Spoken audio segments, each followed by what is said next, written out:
Olá, alunos do quarto ano, sejam bem-vindos para mais uma aula de língua portuguesa, nossa aula de número 76. Eu sou a professora Janine e o tema da nossa aula de hoje são sinônimos e antônimos. O que nós vamos ver nessa aula então? Compreender o conceito de sinônimo e antônimo, transcrever frases substituindo palavras com o mesmo sentido e comparar o sentido das frases quando usadas palavras que são antônimas.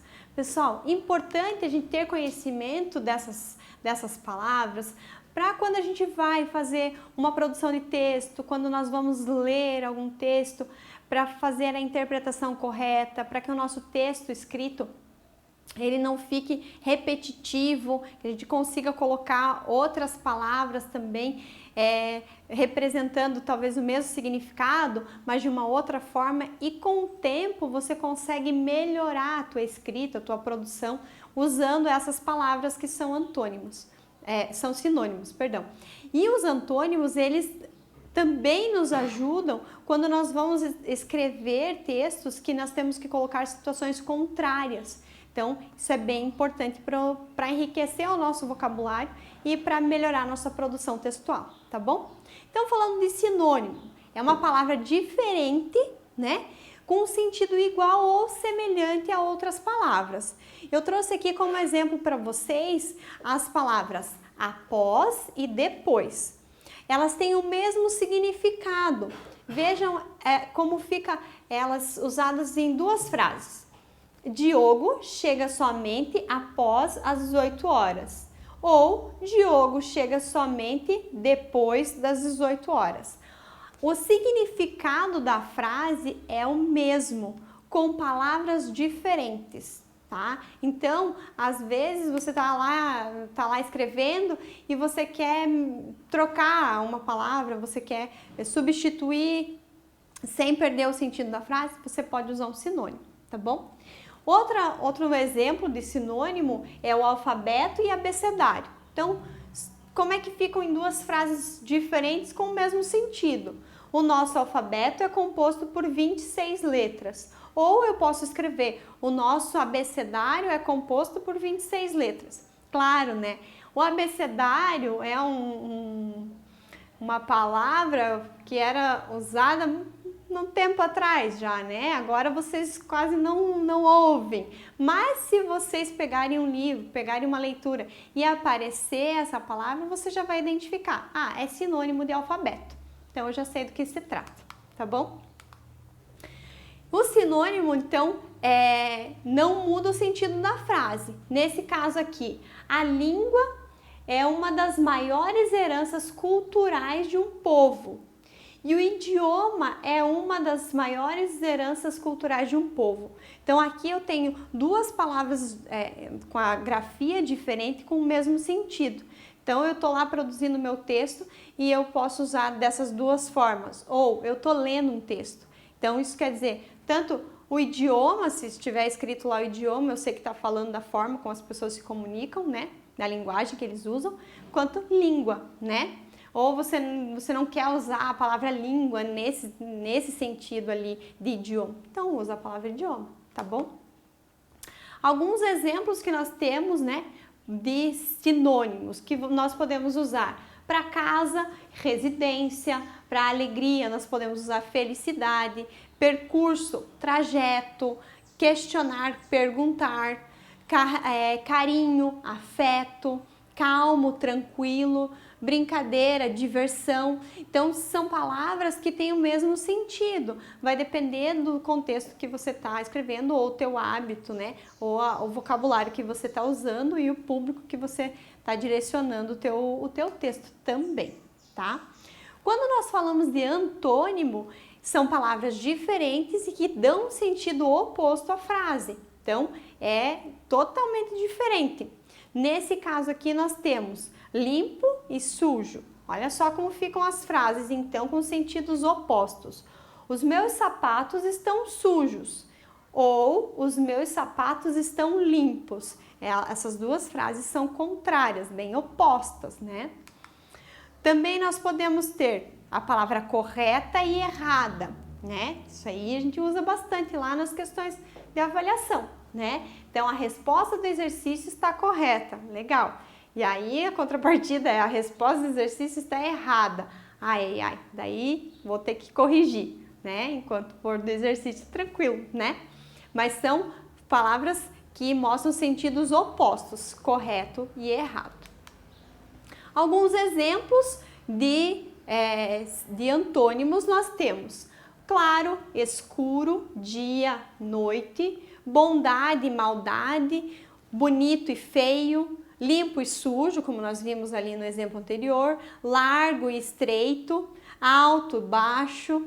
Então, são palavras que são antônimas, tá? Que demonstram o sentido contrário. A importância dos sinônimos e antônimos. Então, eles são dois assuntos fundamentais na língua portuguesa, principalmente para quem procura desenvolver uma redação, né? Uma redação nota 10. A redação é a produção de texto. Ao utilizar sinônimos, por exemplo, é possível que o redator, né, quem está fazendo, evite repetições de palavras e com isso torne o conteúdo mais fluido. Então, observe essas frases ali que eu trouxe para vocês. Como é que fica? A Natália está feliz porque passou no concurso. Ela alcançou a primeira colocação e por isso ficou feliz. Legal? Mais ou menos? Entende-se, mas vamos ver como é que fica essa frase se ela for escrita de uma outra forma, com sinônimos. Olha só. Natália está feliz porque passou no concurso. Ela alcançou a primeira colocação e por isso ficou contente.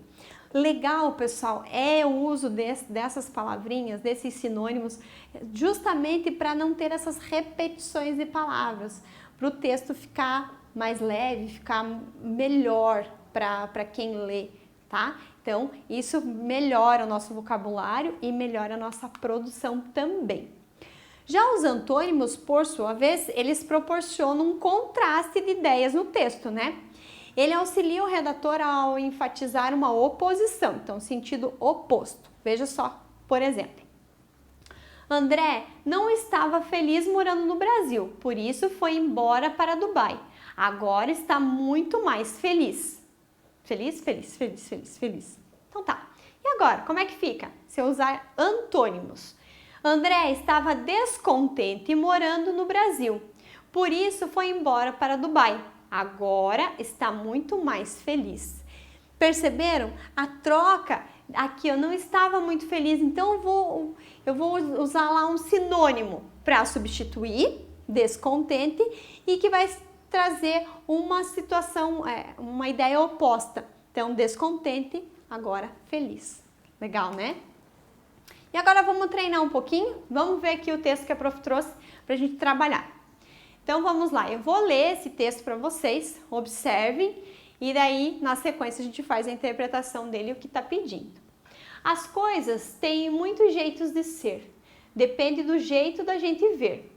Por que será que numa noite a lua é tão pequena e fininha?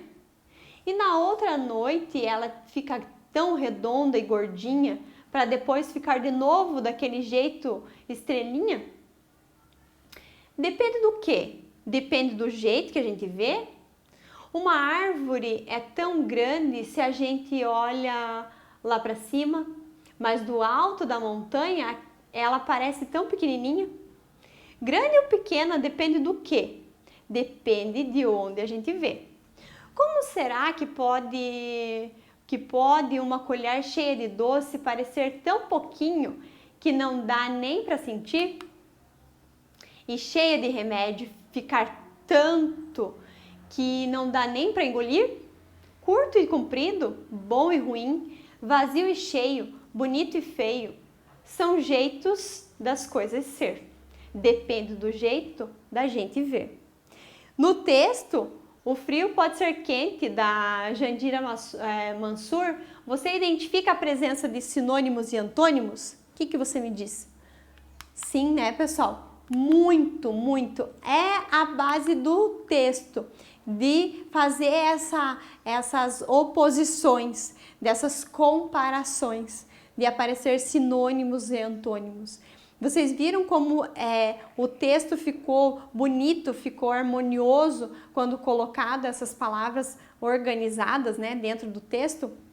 Como ficam legal essas palavras, e conhecer essas palavras é importante. Se você não conhece ou você quer produzir um texto melhor, por exemplo, e você não acha a palavra, você acha que o teu texto está ficando repetitivo, que não tá, aquela frase não ficou legal. O que você pode fazer? 2 recursos. Ou você pode usar o recurso manual, lá, pegar um dicionário e pegar a palavra que você tem em mente, que você está usando, que você quer substituir, vai lá no dicionário. Procura lá que vão aparecer outras opções de sinônimos para você. E aí você substitui. Às vezes você vai precisar adaptar a tua frase também, né? Para que ela fique coerente. Ok. O antônimo você também pode procurar dessa forma. Então você conhece uma palavra, mas você não quer usar aquela, você quer melhorar. Você vai lá e procura um sinônimo desse antônimo lá. E aí você coloca no teu texto. E dessa forma, aos pouquinhos, você vai reconhecendo essas palavras e vai fazendo essas substituições. Outra forma é quando você lê. Então, prestar atenção na leitura que você faz, na interpretação. Se aparecer alguma palavra que você desconhece o significado, procura lá para saber. Às vezes é sinônimo de uma palavra que você conhece, que você costuma usar, e você pode substituir por essa. Isso também é bem legal. Isso também vai enriquecer o teu vocabulário e o teu reservatório de ideias para a produção de texto, certo? Então, legal, pessoal. Espero que tenham gostado. Essa aqui é uma aula que ela veio complementar uma aula anterior. Nós já falamos sobre isso, tá bom? Vou pedir para vocês fazerem o registro da nossa aula no caderno. Vocês precisam colocar lá a data de hoje, o tema da nossa aula. E colocar lá o que vocês aprenderam. Sabe o que é legal? Vocês colocarem lá a tabelinha que a prof trouxe para vocês. Olha só, a tabelinha dos sinônimos e a tabelinha dos antônimos. Isso aqui vai ajudar vocês a escreverem lá a produção de texto de vocês, certo? Vou pedir que vocês façam nossa atividade proposta lá com bastante capricho, bastante atenção. E eu vou ficando por aqui. Espero vocês para uma próxima aula e desejo bons estudos.